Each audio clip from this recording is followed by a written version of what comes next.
In other news from Jamaica, National Security Minister Peter Bunting has been making the rounds in a bid to explain the proposed prisoner transfer agreement with Britain. Mr. Bunting reiterates that the government has not made any official decision on the matter. However, he says the country is in dire need of a modern correctional center to house male offenders. Under the proposed prison transfer deal, Britain will repatriate at least 300 prisoners of Jamaican descent to complete their sentences at the new facility. During his visit to Jamaica 2 weeks ago, British Prime Minister David Cameron pledged £25 million to help build a new prison. That figure represents 40% of the cost. The government is responsible for funding the remaining 60%.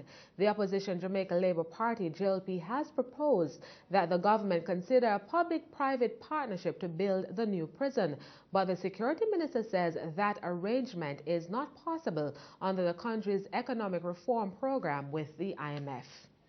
To the extent you're financing it from your budget, it doesn't really present an issue for the IMF, because you're still spending within the the parameters of the primary surplus targets, etc.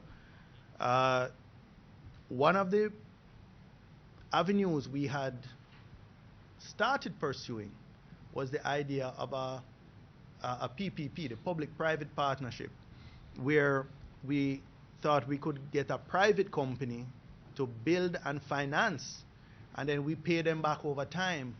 But under the IMF agreement, that is treated just like a loan, and therefore would have pushed us over the loan ceilings, etc., that have been negotiated.